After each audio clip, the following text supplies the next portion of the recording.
Welcome everyone. In this video, I'm going to go through 5 A-Level Chemistry multiple choice questions.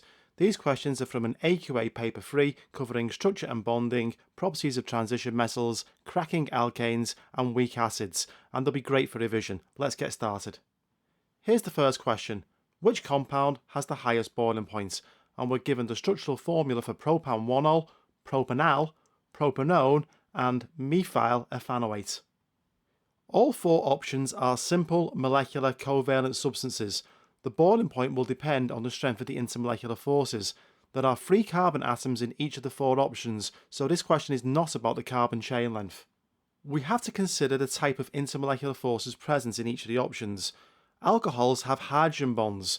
There are permanent dipole-dipole attractions in the other 3 options. In terms of exam technique, the alcohol should stand out immediately. Hydrogen bonds are much stronger than the intermolecular forces that exist between the molecules in the other options, so the answer must be A. Here's the next question. Which is the correct order of melting points of these period 3 elements? And we're given the elements phosphorus, sulfur, chlorine and argon in different orders of boiling point.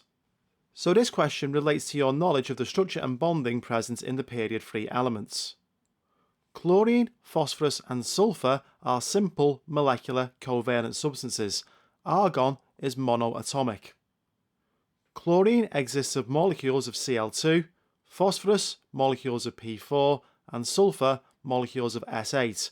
Argon is not molecular, it exists as atoms that move around independently. The larger a molecule is, the more electrons there are per molecule, and therefore the stronger the van der Waals forces between the molecules and the higher the melting point.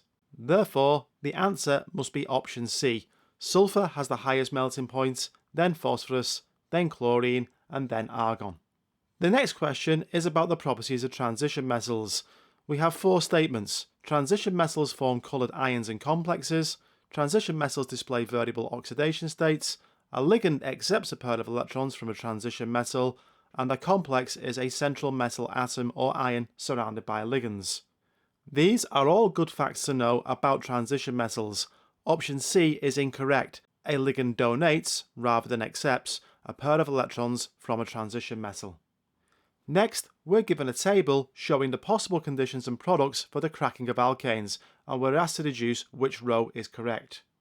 Thermal cracking does not require a catalyst and produces mainly alkenes, which are then used to make polymers. A high temperature, approximately 900 degrees Celsius, and a high pressure, approximately 70 atmospheres, is used for thermal cracking. Catalytic cracking involves a zeolite catalyst and produces mainly branched and cyclic alkanes, which are used for fuels. A temperature of 450 degrees Celsius and a moderate pressure, 1 to 2 atmospheres, are used for catalytic cracking. Applying this knowledge to the question shows that the third row in the table is the correct response. Next up, we have a weak acid question.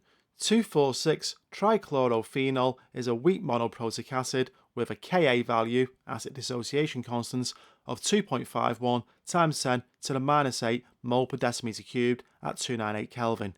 What is the concentration in mole per dm cubed of hydrogen ions in a 2.00 times 10 to the minus 3 mole per decimeter cubed solution of 2,4,6-trichlorophenol at 298 K?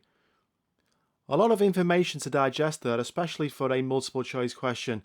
My recommendation would be to kind of ignore the options and just go ahead and calculate the correct answer and then go back and figure out which of the options is correct later. This is an example of a weak acid question where only the weak acid is present. Let's call the weak acid HA. When it dissociates, one ion of the conjugate base, A-, is formed for every proton, H+. We can state that H+ concentration is equal to A- concentration. If we apply this to the Ka expression and rearrange, we can come up with the equation H+ concentration is equal to the square root of Ka multiplied by the weak acid concentration. This is a very useful equation and is worth memorizing. If we substitute the numbers from the question into this equation, we find that the H+ concentration is 7.09 times 10 to the minus 6 mole per decimeter cubed.